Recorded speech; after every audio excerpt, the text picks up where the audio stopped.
Hello, guys. Welcome to Lucifer Talks, and this is Danny. And today, again, we are here with a wonderful guest of ours. This time, I have Richard. Richard is Manager International Recruitment at University of Northern British Columbia. So, welcome, Richard, on this platform of Lucifer Talks. Thank you for having me today. It's great to finally talk to you guys. Sounds good. So, Richard, I believe we are friends for now, what, 3, 4 years now? Yeah, we met on a recruitment trip and we've became fast friends. That's good. So Richard here, he has a lot of background. So दोस्तों Richard university of northern British Columbia से है और वहाँ पर he is the manager और Richard के साथ मेरी दोस्ती तो है ही और ये एक बेहतरीन इंसान है जो आपको बताएंगे कि कैसे इंटरनेशनल स्टूडेंट्स के लिए इनकी यूनिवर्सिटी एक बढ़िया यूनिवर्सिटी है. So Richard, please tell our viewers about your own academic and professional journey at the UNBC. So, academically wise, it took me a long time to finish my master's, not my master's, but my bachelor. It took me over 10 years because I took a long break in between my first year and my third year. So, throughout that time, I also realized that in Canada, you can transfer between colleges and university, and you can transfer courses back and forth. And that's how it got me interested in education because a lot of people didn't know that. And I was helping a few of my international friends with these transfer credits. And that kind of hooked me on because one person, word of mouth, and next thing you know, I was helping 10 people. So took me a while to graduate. I finally graduated, and afterwards, I wanted to get a job in education because I felt that I could help people, and that's something that I wanted to do. So I started my career in international education, international offshore schools, and international schools, and did that for 5 6 years, and got to UNBC afterwards, and been here at UNBC ever since. And I'm also currently enrolled in a master's program doing research on agency theories. So this has kind of leapfrog from me not hating school to me loving school now.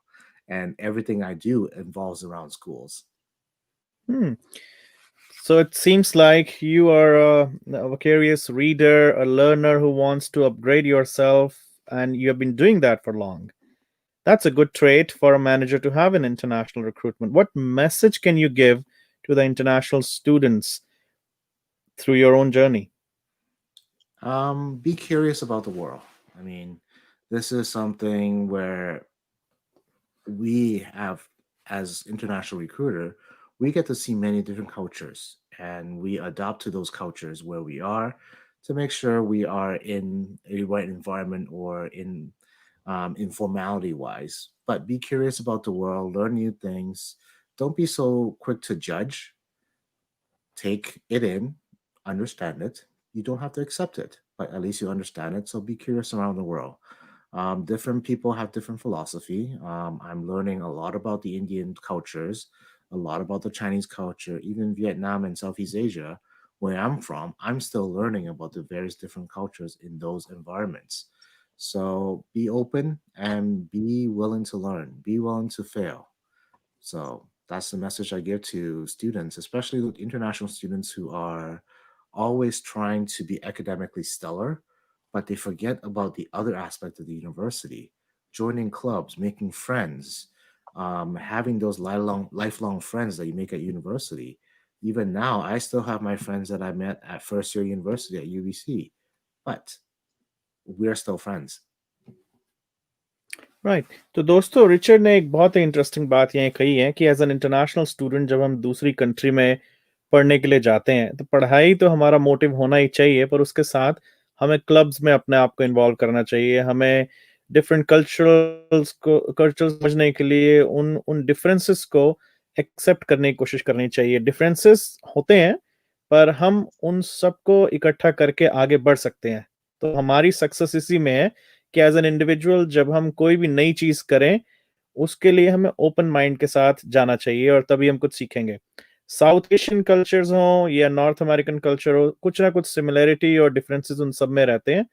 Richard, अपने experience के साथ एक बहुत अच्छी बात है यही बताइए कि हमको एक ओपन माइंड के साथ आगे बढ़ना चाहिए. सो Richard, I was reading Hmm. a bit about the university, and surprisingly, I was amazed to read few things about the university. I'm like, from the grand opening of the university in '94 by no one else but the Her Majesty the Queen Elizabeth II, and Yes. stepping down of some founding president and vice president at that time must be a rocky start for the university. Well, the university, I believe the founding presidents understood that he has done his part of creating the university. And he believes that other people are more suited to lead the university from that point on. Just like any big corporation or any big organization, you reach a certain growth point at a university or at a company that perhaps it's better to let other people with more unique skill sets move forward the university to different places. So throughout our years at UNBC, different presidents have left different DNA and footprints, and we are the sum of all our presidents and our leadership that they have bestowed upon us. So these are the things that we continue to move on. I mean, we are still a young university. We are officially 28 years old. I mean, Queen Elizabeth did open our grand campus, making sure that we are going to be the elite university because we bear her name doing that. And that tradition has moved on. I mean, we are in a stage of transition as well right now with our current president, but it is murky waters for everybody right now. Mhm. So, because Queen was there for the opening of the university, do you still feel that the local people around the university campuses have the memories of that great event which happened back in '94? Yes, actually, because the university was actually founded by 16,000 people petitioning the BC government to open up the university. And these 16,000 people donated $5 each to the government or to the university fund to create this university, to show the BC government that we are interested in university in northern BC. The reason back then was because they felt that going from Vancouver or to Prince George to Vancouver was really far, and they wanted somewhere a university close to home. So the community has always supported the university. Even when we had the increase of international students, our international students were embraced by the community at Prince George. So we've never had any issues there. So when that event, the Queen Elizabeth showed up, it was a big deal. All the citizens of Prince George showed up. We even now have a plaque of where where Queen Elizabeth actually cut the ribbons and a little bit Hmm. of backstory in within our university as well. So these are memento plaques throughout the university that you can find that has historical events. Our internal decor at the university also speaks to where we are because Prince George is located in the delta of two rivers where the two rivers connect. So we have the Nechako River and the Fraser River. So we are the connection of the northern part of British Columbia, which is very significant to what we do for northern BC and also how we do our research for the world. Hmm. तो दोस्तों, Richard ने यही बताया कि university के historical importance क्या है. Queen महारानी क्वीन एलिजाबेथ के इनॉग्रेशन की वजह से भी लोग इसको बहुत अच्छा कंसीडर करते हैं यूनिवर्सिटी को, और यूनिवर्सिटी ने अपनी हिस्ट्री को मेंटेन करके रखा हुआ है. इसकी पोजीशन कुछ ऐसी है कि ये नॉर्दर्न ब्रिटिश कोलंबिया में है, और जो लोग वैंकूवर नहीं जा पा रहे थे उनके लिए ये एक एजुकेशन का बहुत अच्छा अपॉर्चुनिटी उस पर्टिकुलर एरिया के अंदर अवेलेबल हुआ है. So, as a young university, how well is UNBC placed in the higher education sector of Canada? Well, in Maclean's magazine, under the primary undergraduate category, we've been top five for the last 15 years. Um, until this year's results, we were actually top three for the last 12 years. So for primary undergraduate, we are a great institution. Why we're in that category is because we have a lot more undergraduate students than we do have graduate students. Even though we are a research intensive university by the BC Ministry standard, um, we were classified back then by McLean's back in 1997, I believe, by Dr. Charles Jago that helped us get into that ranking. So we've lived in that ranking because A, we are small, and B, we don't have majority of undergraduate students. Hmm. So, Richard, you talked about rankings. And, Hmm. there are students coming from some part of the world. They look at rankings.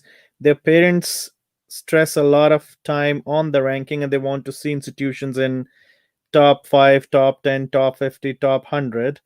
But I want you to point out to another fact that for the Canadian institutions, not all of them are actually trying to be on those. One could be a reason, or there are other ways to actually assess the quality of the institution. So, how do Correct. you tell that to the students when they approach you for UNBC? So there are multiple answers to that question, but the answer that I generally like to give is that if you guys heard of Queen's University, one of the oldest university in Canada, they're not ranked anywhere. But we have international students still want to go to Queens. Why? Because they have an excellent reputation around the world that they have harnessed over the historical length of that institution. We have institutions that are amazing institutions, but they're not ranked because they don't want to participate in the ranking standings as well. UNBC was lucky in the fact that we were invited to McLean's ranking, but normally we don't participate in these rankings because our reputation for what we do speaks for ourselves, which is environmental program. Every institutions will have their specialists. University of Waterloo, for example, focuses a lot on computer science, engineering. Laurier also does a lot of that because they're literally next to each other. But you have institutions that has their own speciality. You have these comprehensive universities that has all the STEM programs, all the comprehensive style programs that you need, but what they specialize in, it could be a niche area. It could be nanotechnology for all we know. So look into it and research those type of where this institution specialize in, and if this institution or this speciality is where you want to be in the future. So this is how I tell students is ranking doesn't really matter. Talk about the specialty in that program or that institution and maybe reach out to the professor. Maybe that one professor is well known around the world, but nobody knows about it because he's hiding away in a university in the north. Yup.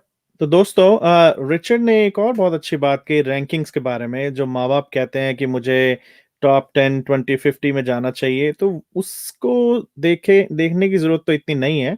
आपको ये समझना चाहिए कि अगर एक public institution में आपका बच्चा पढ़ने जा रहा है, तो उस पब्लिक इंस्टीट्यूशन में क्या स्पेशलाइज़ेशन है, क्या नीश प्रोग्राम है, उसकी क्वालिटी क्या है।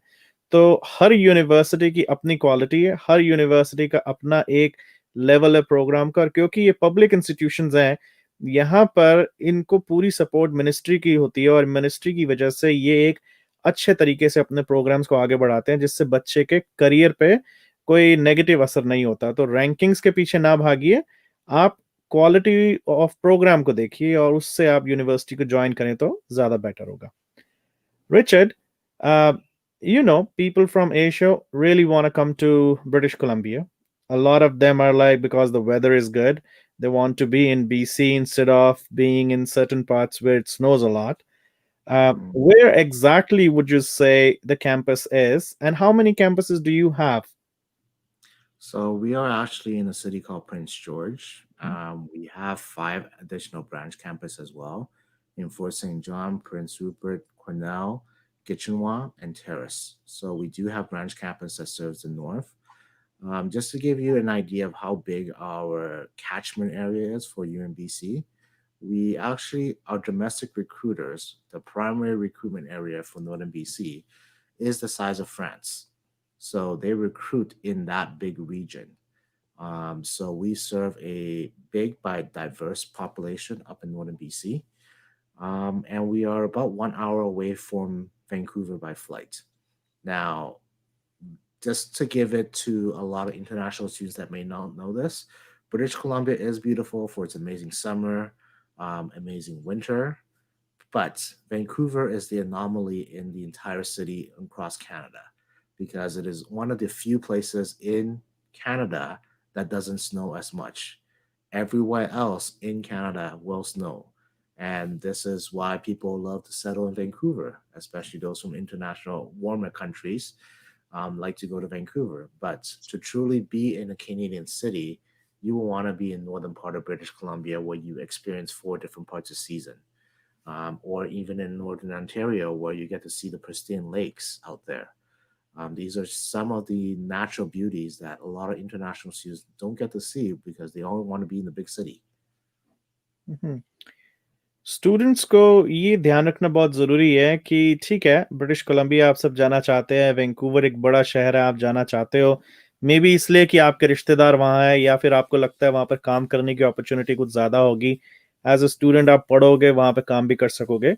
जबकि नॉर्दर्न ब्रिटिश कोलंबिया वो एरिया कहा जा सकता है जिसके अंदर आप जब जहाँ वहाँ जाके पढ़ोगे, वहाँ रहोगे प्रिंस जॉर्ज और उसके आसपास के एरिया में, तो कम से कम आपको डिफरेंट टाइप के जो क्लाइमेट है, जो वेदर है, यहाँ पे जो कनेडियन एक्सपीरियंस है आपको असली मिलेगा। और छोटे शहरों में रहकर कई बार आप ज़्यादा सीखते हैं, तो इस चीज़ के लिए हमेशा अपने आप को सोच के ओपन माइंड के साथ वो आगे बढ़ेंगे, तो आपको ज़्यादा सक्सेस मिलेगी। So, what distinguishes UNBC in comparison to the research intensive universities? Well, we are also a research intensive university. So, under the University Act of British Columbia, we are in the same act as University of British Columbia, Simon Fraser University, and University of Victoria. We're the youngest and the last research institution to be up there. Now, when you say what the difference between the research institution is, you look at what they specialize in research Mhm, because every university in Canada has some sort of specialty. With UNBC, we focus on environmental program. We are called Canada's Green University because of that. So we have specialized programs that does conservation science and practice, for example. We have massive engineering that deals with integrated wood design that talks about tall wood buildings, building 10-story buildings with all wood instead of concrete. So these are the unique projects that we do at UNBC that could be very different from programs that are offered with UBC, even though we're in the same classification as UBC. okay. So it's all about different specializations and what institutions end up offering to domestic and international students. So when Correct. you go overseas recruiting, do you enjoy trying food from different cultures? Are you open to experimenting something new when you are on a recruitment trip? Oh, of course. I mean, I think that's how you and I bonded. We are always looking for different things to try. I mean, when we were in Beijing that one time, you took me to one of the best Indian restaurant in China. I mean, it's probably one of the best Indian food I've had, but it's unique because you don't expect a place like China, Beijing, to have really good Indian food. But because we are open to these type of exploration and discovery, we get to know and learn about new things all around the world. I'll tell you a story about when I was in northern part of China, where I had deep fried scorpions for the first time. And although it looked a little weird, but it actually was not bad. It was pretty tasty. It tasted like dried chips with seasoning on top, of course. But these are the things that I enjoy. I'm not sure if you enjoy as much, but these are the things that I enjoy when I'm traveling abroad to just look, see new things, try new things, and really understand where our students come from so we can better relate to them. And then we can understand, hey, you know, this is not how we do this in Canada, but this, I understand this is where you came from. So, how do we get you to adopt or learn about the Canadian culture versus the different things abroad that happens in your hometown?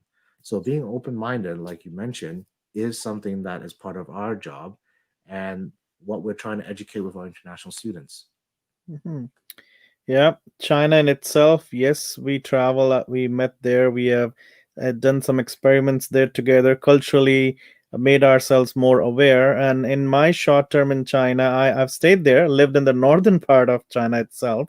and didn't miss Canada at all, because when you are in the northern part of China, it's as cold as somewhere in northern Ontario, or you're in Winnipeg. So it's the same. But the point is, we need to tell our international students that they have to come with an open mind to accept and experiment, Mm-hmm. so that they don't go through cultural shocks. So, do you see students when they come to the university and they are actually from a bigger city, probably like Shanghai or Beijing, and when they land up in Prince George, what do they go through? And how do you serve, or your team members serve these students so they succeed and be part of the institution? So when we recruit students from bigger cities like mega city like Beijing, Shanghai, Delhi, we make sure that the students in the pre-departure understand where we are as an institution, where we are located, and what to expect. So these are important factors that we do tell our students at the pre-departure. And even when we do talk to them, we inform that it's not going to be a big city. And fortunately, a lot of the students that do come to UNBC do not want the big city experience.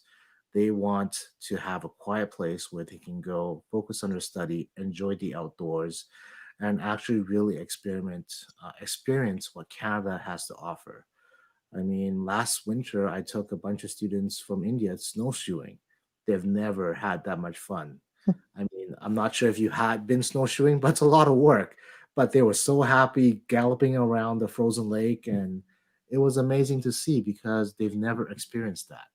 But if I were to tell you snowshoeing, you would think it's just a bad hike going through snow. Why would I do that? But to these international students being open minded and trying new things, they discovered the fun and joy of snowshoeing and doing things in the wintertime that they never thought was possible.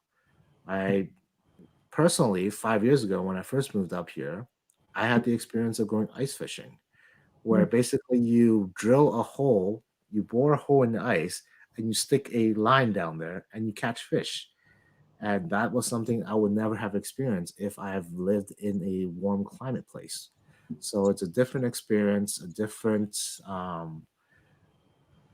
culture that you can build up on, right? So you learn about, hey, if you're ice fishing, you need to bring a few things. You might want to bring a hot chocolate, a thermos full of hot chocolate, because you're going to be freezing a little bit, Mhm. but it warms you right up when you catch that amazing fish.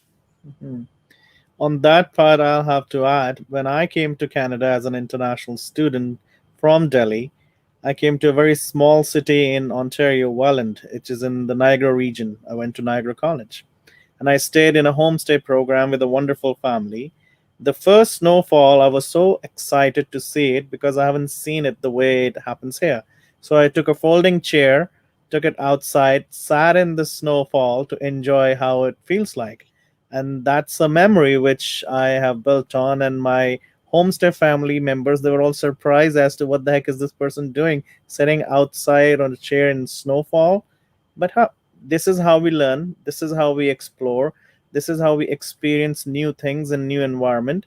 Because a lot of local people, I'll say, don't understand that it takes a lot of courage for an international student to leave their home country, leave their family members, and come over to Canada, which is literally end of the world for them. So they are braver than a lot of locals, and we need to welcome our international students and help them succeed. Hmm. So from this point, I just wanted to know from you, where do you get your international students from? From how many countries do you find students coming to UNBC? So over the years, we've had students from over 60 different countries. Currently, right now, the top three population is China, India, and we have a conglomerate of Korea, Japan, and Taiwan that are leading the third portion. But Mhm. we also have a huge number of students from Europe as well that come over because of some of the specialist programs that we have that is very relatable to what they do. Our students from Norway, for example, they study the same topics that we taught here. We're also part of something called University of Arctic. where students from different parts of the Arctic region can get a degree through us or can get a credit through us to be part of the University of Arctic as well. So these are some unique things at UNBC, and we welcome that diversity of international students at UNBC. हम्म। तो दोस्तों, Richard का कहना है कि China, India, south Korea, Taiwan और Europe के भी students इनकी यूनिवर्सिटी में बहुत आते हैं। और क्योंकि university of northern British Columbia northern Arctic का पार्ट है, तो वो स्टूडेंट्स को क्रेडिट मिलता है इस यूनिवर्सिटी के अंदर पढ़ने के लिए, तो एक ही अच्छा एक्सपोजर यहाँ मिलता है। Richard, you might have heard in our international education industry that there are certain institutions they end up saying we need diversity, we don't want students from China and India. Is that the same situation at UNBC, or you're more open minded? At this time, we are more open minded. Um, I can understand why some institutions do not want students from certain regions of the world, because in order to maintain the diversity at the institution, we want to make sure that other demographics have a chance to enter our university. With UNBC, one of our biggest challenge that we have is um, a lot of our students want to do our graduate program, but our graduate program, 90% of them are research based. So this means that students from, say, the India curriculum may not understand what it takes to become a researcher or a master research student at UNBC, which is very different from going to a master's course-based program at other institutions. So we currently don't have that problem in diversity. We welcome more students from India, but we're also looking for students from different parts of India. So perhaps more students from southern part of India or central part of India, because they also bring a different diversity to the Indian population at the university as well. Mhm. So when we talk about students from India and all, in international recruitment, India in itself is along with other countries which where they have the similar culture, be it Bangladesh, be it Nepal, Sri Lanka, and they are also linked through the admission processes of the recruitment people in that region. So I believe you'll be open to accepting students from the Bangladesh, Nepal, Bhutan, and all of those areas as long as they meet your entry requirements. Correct. Okay. Do you have any special scholarships available for international students at the university? We give away over $3.5 million of scholarship every year, and over 25% of our students receive a scholarship. We don't have what we call merit-based scholarship, where it's entrance awarded. A lot of the scholarships that we do have are could be under need base, or they can apply for scholarships once they've been admitted to the university. I'll give an example for a student that we had in engineering. She was able to get over $18,000 in scholarship because our scholarships are stackable, meaning that you can apply for more than one and be grant awarded more than one scholarship. So these are all very possible at UNBC. And last year, our scholarship, I think, was 60% of our scholarships was awarded. So we had over 40% left over that nobody applied for. So it just sits there. And I tell all my international students, apply for scholarship. If you don't think you have a chance, apply anyways, because you never know. There's a 25% chance you'll get it if you apply.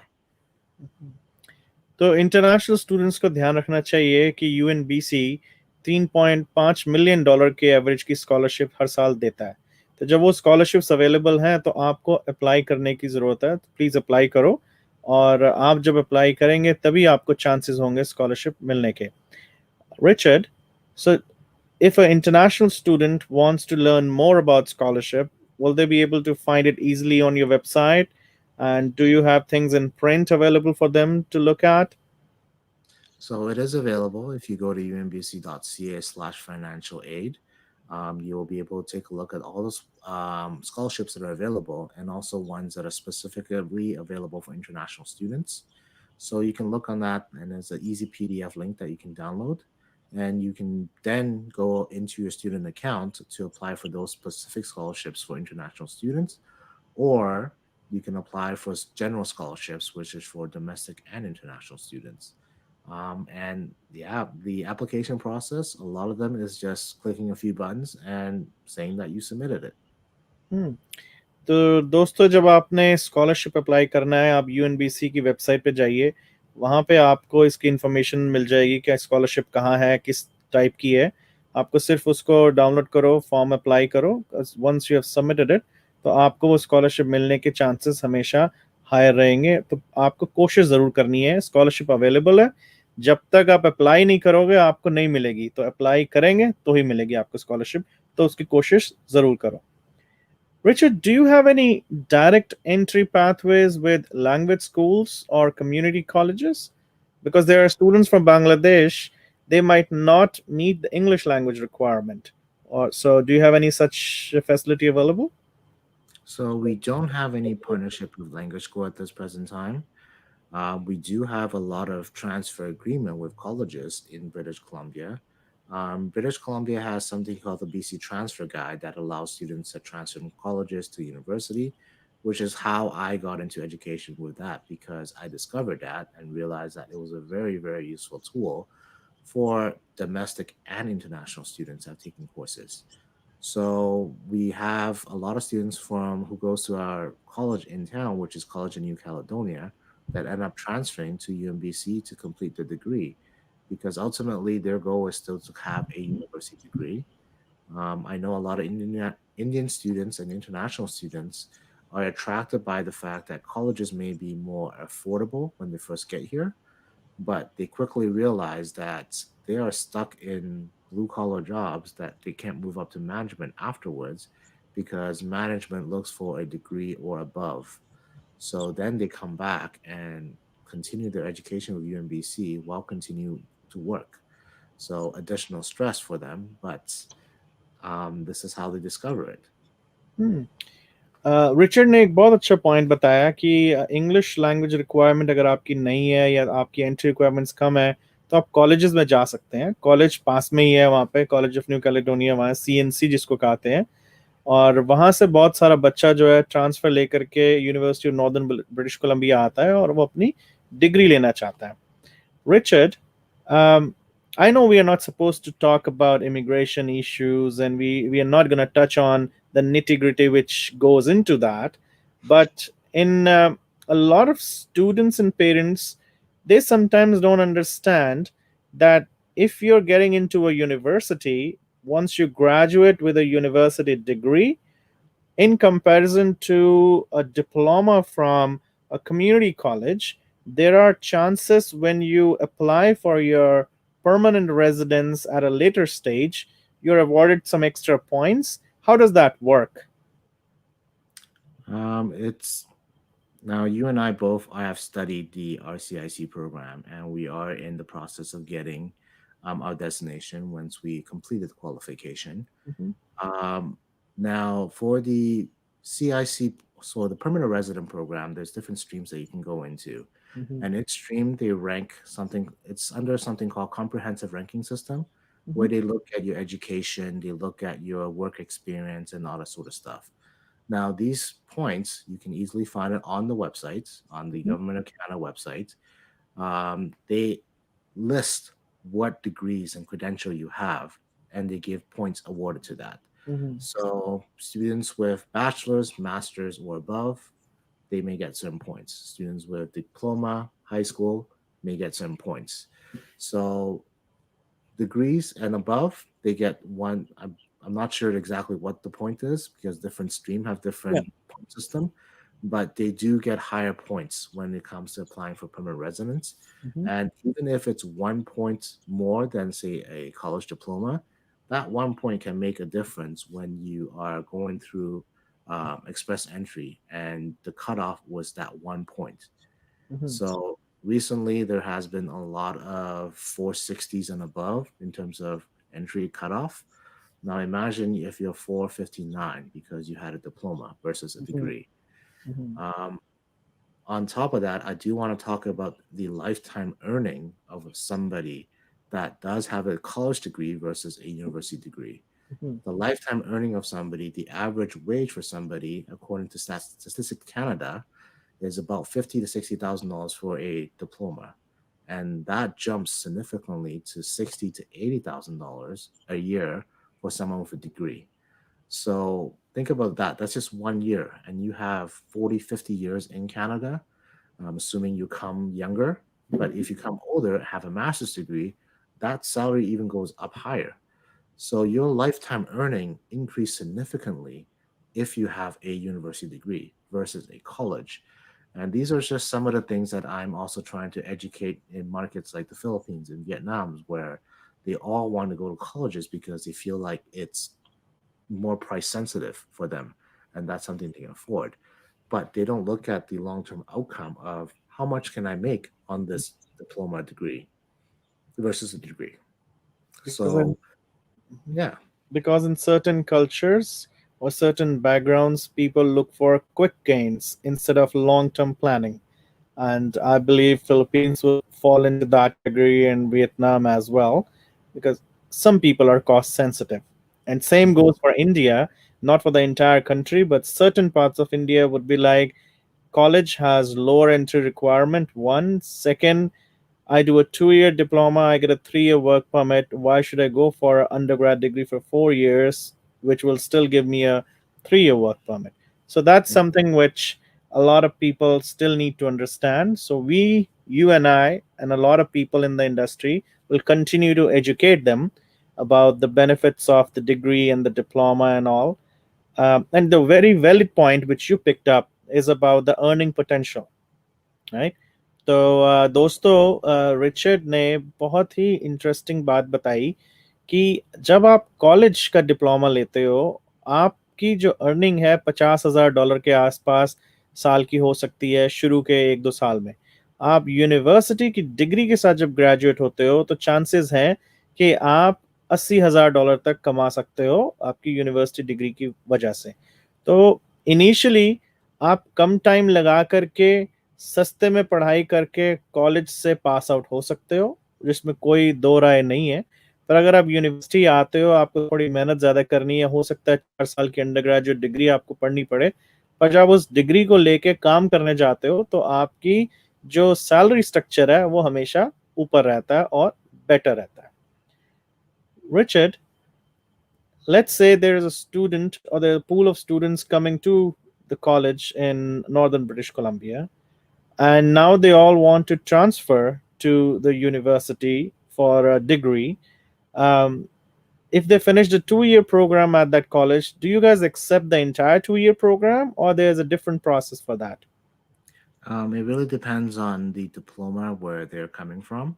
Mm-hmm. If they're doing a university transfer diploma, generally that is a full 2 year. But if they are completing something like a postgraduate diploma program, then we have to evaluate on the per courses, because the college structure in their education is more specialized, Mm-hmm. where they focus on, if it's business, they focus on business administration, and they don't give too much courses with your breadth requirements, like your hard science, your social science, and philosophy, for example. And these are critical elements to help nourish and give people the creative thinking, or not. I like to call creative thinking. A lot of buzzword uses um, what they call critical thinking skills. But for me, it's creative thinking. Instead of being told what to do, you come up with a solution, because now you can pull from different courses that you have taken. Maybe you learn something from taking Logic 101, for example, which is not required in your Bachelor of Commerce degree, for example. But with that logic, hey, maybe you can go into learning how to code, because logic is very similar to how you code, right? Because A equals B, all those transverse properties. But still, this is why there is a difference between the transfer programs from colleges to university, because sometimes they specialize too much in one field, and that doesn't meet our general degree requirement. Okay. तो parents को ये बात समझनी बहुत ज़रूरी है कि जब आप कॉलेज डिप्लोमा में अपने बच्चे को भेजते हो, ठीक है, उसका करियर बन सकता है, वो वहाँ से भी एक अच्छी शुरुआत कर सकता है। पर अगर आप चाहते हो कि आपका बच्चा एक अच्छे लेवल के जॉब स्ट्रक्चर में जाए, एक अच्छी सैलरी पाए, तो यूनिवर्सिटी डिग्री उसको ज़्यादा हेल्प करेगी। अब यूनिवर्सिटीज जब ये ट्रांसफर क्रेडिट्स को इवैल्यूएट करती है तो जरूरी नहीं है कि वो जो कॉलेज का डिप्लोमा करेंगे उसका इंटायरली सारे के सारे सब्जेक्ट्स को यूनिवर्सिटी एक्सेप्ट करेगी और उनको उसके क्रेडिट देगी। वो इवैल्यूएशन प्रोसेस है, वो एडमिशंस डिपार्टमेंट की जो टीम है उसको देखेगी।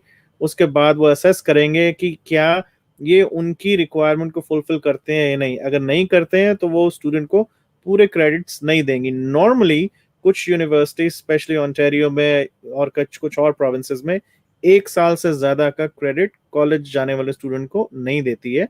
तो यूएनबीसी ने भी ऑलमोस्ट सिमिलर ही पॉसिबिलिटीज हैं, तो स्टूडेंट्स को, पेरेंट्स को उसके बारे में ध्यान रखने की बहुत जरूरत है। सो international students choose UNBC, and once they are there at the UNBC, what services are provided to them in terms of taking care of their health or mental issues? What kind of services are there available for them? So the short answer is international students get the same services that our domestic students receive. There is no difference. These services include academic support centers.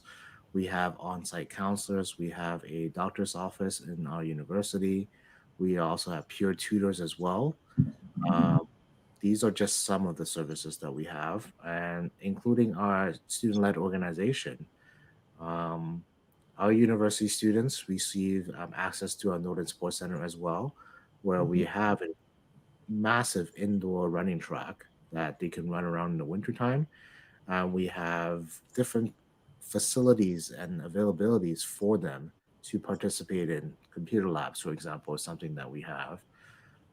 So it's hard to say if we have services just for international students, maybe because we have to take care of their study permits and there's other immigration related issues, international office will then focus on those type of services, but they generally will have everything our domestic students have. For example, getting a U-Pass, which is a public transit pass, as part of their tuition fees. So these are just little things that a lot of international students think that they don't get access to. But because we don't promote that, because you and I both know that they get the same as everybody, there's no difference. And we don't go out and say, hey, we have these specifically just for you, but it's for everybody. Does that make sense? Totally, yeah. So services जो है, international हो या domestic student हो, सबको एक जैसी services मिलती हैं। और बस पासेस हो या सपोर्ट सिस्टम हो, वो सब चीज़ें यूनिवर्सिटी में भी प्रोवाइड किया जाता है, डोमेस्टिक और इंटरनेशनल हर टाइप के स्टूडेंट को। और यूएनबीसी के अंदर भी एक पर्टिकुलर डिपार्टमेंट है जिसका काम है हर स्टूडेंट को उसकी नीड के अनुसार सर्विसेज प्रोवाइड करना। Richard, as we both come from Asian background, um, probably we have a broader understanding that in certain countries and cultures, learning disability is not accepted. In certain cultures, parents and society is not ready to accept the fact that the students might need some special attention.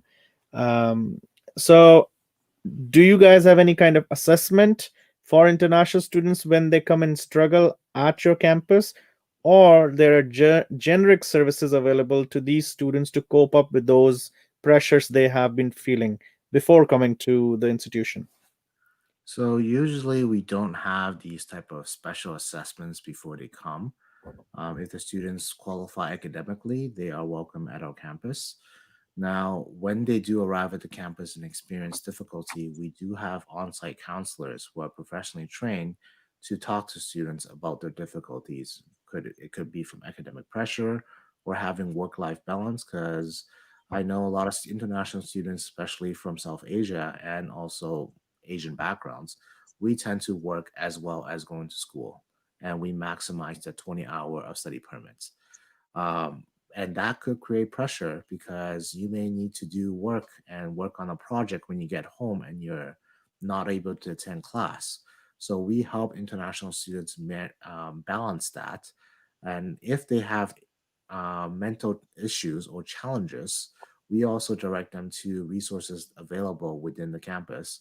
So we have something called the Access Resource Center as well, that for students with, say, dyslexia or test anxiety, they can have a special place where they're situated away from everybody else, and they may get additional time to take their tests, which is something that we do recognize at the university.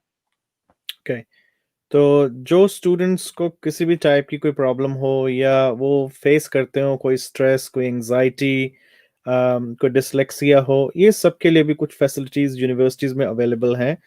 और students जब university पहुंचते हैं और इन issues को face करते हैं, कईयों को तो ये पता ही नहीं है कि उनको इस टाइप की कोई इशू है, पर जब वो यहाँ पहुंच जाते हैं और वो उनको अवेयरनेस मिलती है कि या इन सब चीज़ों की भी फैसिलिटीज़ हैं, तो वो यूनिवर्सिटी के स्टाफ को कांटेक्ट करके अपनी इन प्रॉब्लम्स का सॉल्यूशन ज़रूर पा सकते हैं। So you talked about international students do utilize time 20 hours a week for work. So the next question leads to the cost sensitivity, which a lot of international students and their parents have when they are planning to send their kids overseas. So, how affordable is it to study at UNBC? So, in terms of tuition wise, we are one of the more affordable research intensive university in British Columbia. Our tuition for a undergraduate program range anywhere from 22,000 to 25,000 for 30 credits. And you generally need about 120 credits to graduate a degree program. Now, that is just one aspect of going abroad to study. You have to look at the cost of living as well. Being up in where we are, the cost of living up here is significantly lower than being in big cities.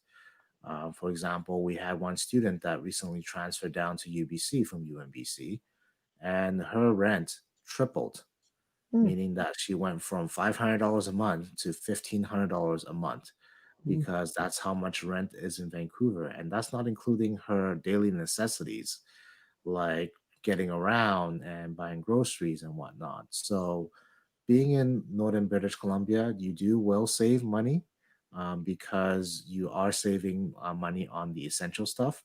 And also the fact that you will have a lot of retail employment opportunities up here as well, if that's what you're looking for. If not, there are a lot of industrial places that are looking for international students as well. We have a lot of pulp mills up here that's hiring people. So it really depends on how you are able to manage your time. When I hear international students, for example, the ones who are in part of the essential worker group right now, working 40 hours a week, we have to always remind them that you're on a study permit. Your studies come first. So if you're not going to be able to maintain that, your study permit or your status in Canada may be in jeopardy. So make sure you are able to keep up with your grades and your focus because ultimately that degree will help you earn more money in the future. You don't want to leave any money behind or leave any money on the table because you think earning money now is important. Mhm. Yeah, so that's a very valid point for parents to consider and the students as well, because sometimes parents don't plan properly or they're sending their kids overseas because a neighbor had already sent their child overseas and they're like, I should also send my child. And they have an expectation that when their child goes overseas and they are paid first semester tuition fee, this particular kid who is an international student now will be able to earn enough to pay the tuition fee and then send money back home, right? And I personally feel that these parents are setting their children for failure, actually, not for success, because there's too much pressure on these kids as they don't know how life is going to be in Canada. Um, we all work with education agents, and certain parts of the world, parents don't have time or they don't understand how this international admissions and visa processes works. What message do you have for parents and students when they're working with agents, and how should they make sure that these agents are authentic agents, or they should really look to work with those agents only? Do you have anything for them?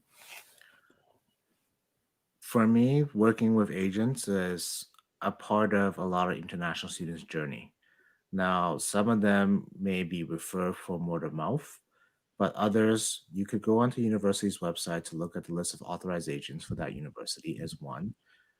You can also look with big name universities or big name agencies that are around the world. IDP, for example, is a big one in India as well. They have global presence, so their reputation matters.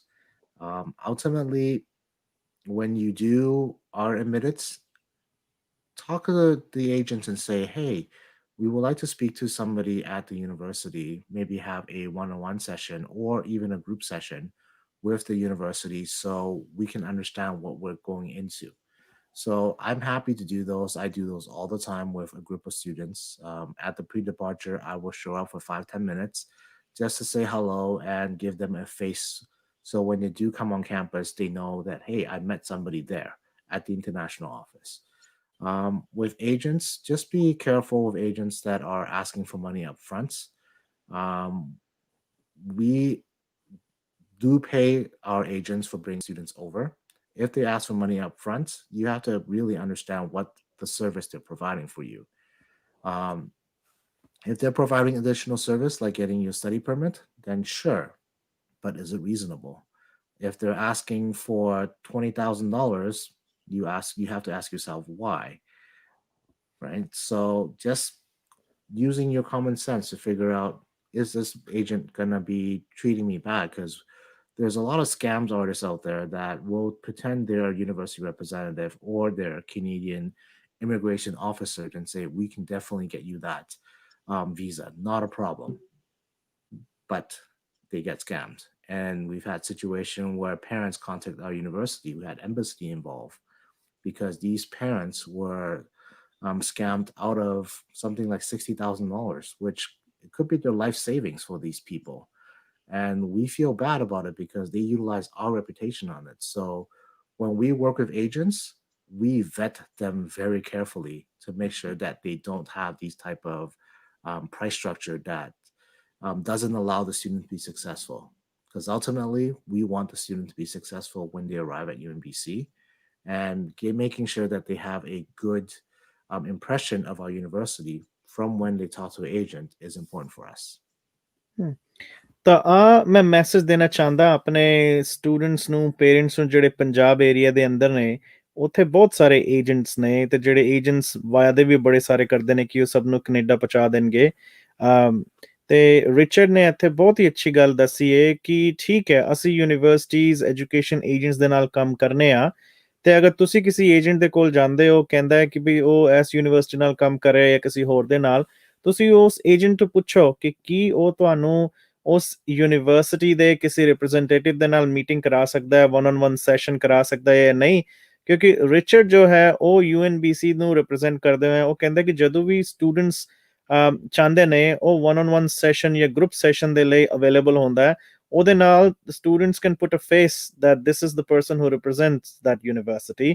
ਤਾਂ ਤੁਸੀਂ ਆਪਣੇ parents ਨੂੰ ਕਹੋ ਕਿ ਇਹ information collect ਕਰਨ, ਉਹਦੇ ਬਾਅਦ ਹੀ ਤੁਸੀਂ ਕਿਸੇ ਏਜੰਟਸ ਦੇ ਨਾਲ ਕੰਮ ਕਰੋ। ਯੂਨੀਵਰਸਿਟੀਜ਼ ਜਿਹੜੀਆਂ ਨੇ ਉਹ ਐਜੂਕੇਸ਼ਨ ਏਜੰਟਸ ਨੂੰ ਕਮਿਸ਼ਨ ਦਿੰਦੀਆਂ ਨੇ, ਜਿਹਦਾ ਮਤਲਬ ਹੈ ਕਿ ਤੁਹਾਨੂੰ ਜ਼ਿਆਦਾ ਪੈਸਾ ਉਹਨੂੰ ਦੇਣ ਦੀ ਜ਼ਰੂਰਤ ਨਹੀਂ ਹੈ। ਅਗਰ ਕੋਈ ਐਜੂਕੇਸ਼ਨ ਏਜੰਟ ਤੁਹਾਡੇ ਤੋਂ ਕੋਈ ਪੈਸਾ ਮੰਗਦਾ ਪਿਆ ਹੈ, ਤਾਂ ਤੁਹਾਨੂੰ ਇਹ ਵੀ ਜਾਣਨਾ ਜ਼ਰੂਰੀ ਹੈ ਕਿ ਉਹ ਕਿਸ ਲਈ ਪੈਸਾ ਮੰਗ ਰਿਹਾ ਹੈ, ਔਰ ਅਗਰ ਮੰਗ ਵੀ ਰਿਹਾ ਹੈ ਤੇ ਉਹ ਰੀਜ਼ਨੇਬਲ ਹੈ ਜਾਂ ਨਹੀਂ ਹੈ। ਅਗਰ ਏਜੰਟ ਤੁਹਾਨੂੰ ਵੀਜ਼ਾ ਐਪਲੀਕੇਸ਼ਨ 'ਚ ਮਦਦ ਕਰ ਰਿਹਾ ਹੈ, ਤੇ ਇਹ ਵੀ ਤੁਸੀਂ ਚੈੱਕ ਕਰੋ ਕਿ ਕੀ ਉਹ ਆਥੋਰਾਈਜ਼ਡ ਹੈ ਵੀ ਕਰਨ ਦੇ ਲਈ ਜਾਂ ਨਹੀਂ। ਤਾਂ ਕ੍ਰਾਸ ਚੈੱਕ ਕਰਨਾ ਤੁਹਾਡੀ ਜ਼ਿੰਮੇਦਾਰੀ ਹੈ। And you need to verify that if that agent actually is an authorized agent of that particular institution or not. Okay. So Yeah, Richard, yeah, to add please to go ahead. Yeah. if they want to verify, they can always email us to say, "Hey, is this an agent representative of UNBC?" Email us. We'll be happy to answer you guys because we do have an authorized list that we have, and we make sure that um, unscrupulous agents we don't work with. Mhm. Great. Thanks for telling that.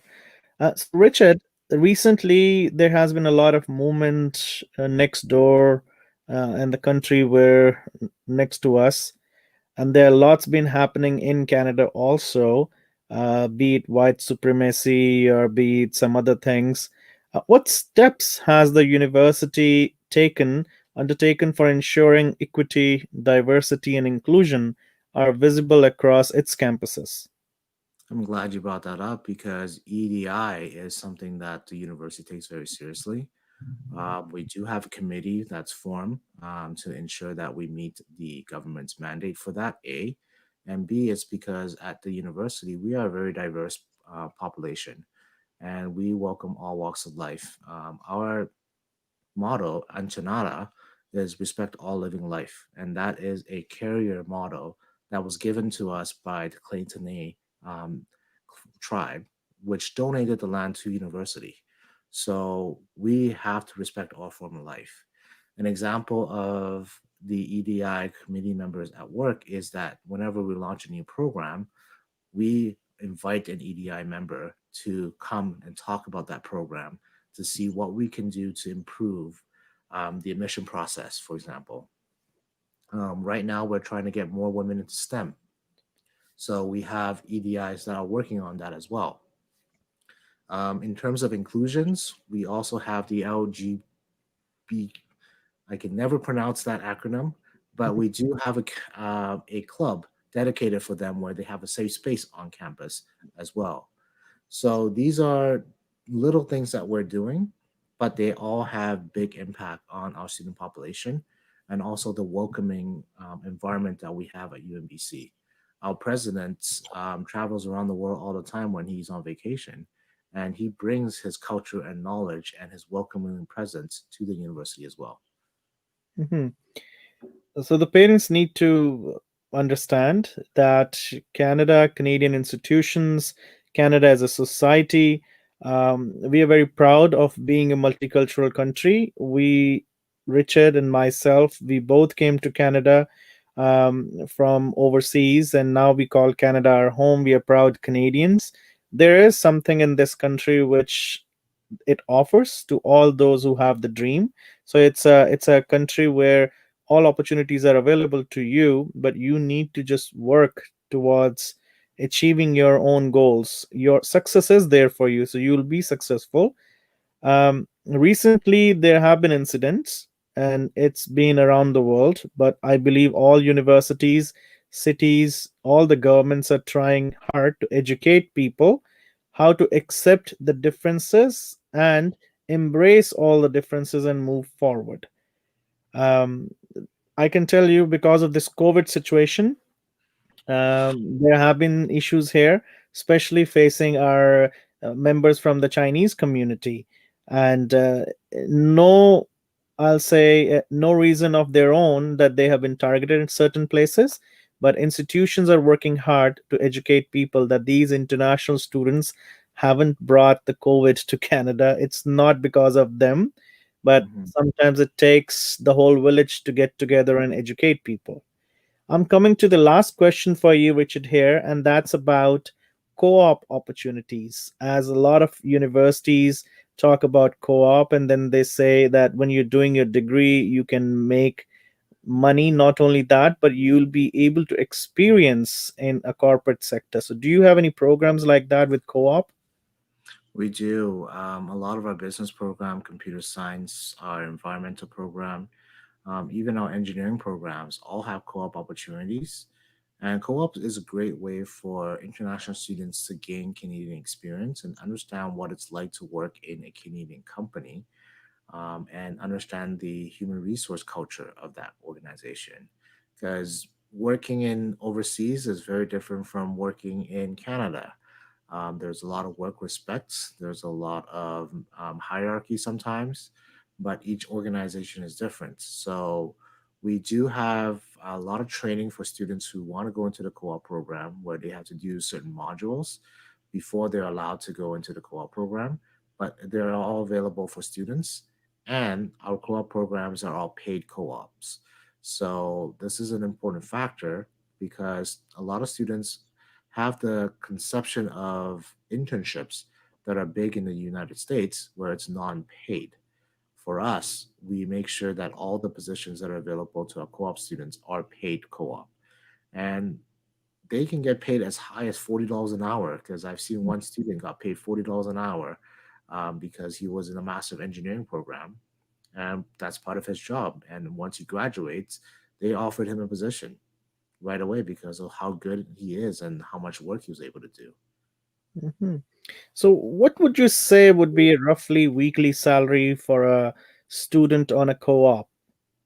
Oh, I that's hard to say. I mean, I can go by hourly. I mean, a lot of our co-op programs start at least $15 an hour, and like I said, it goes as high as $40 an hour, and they're generally full time. So being 37 and a half hours or 40 hours a week is pretty much the norm.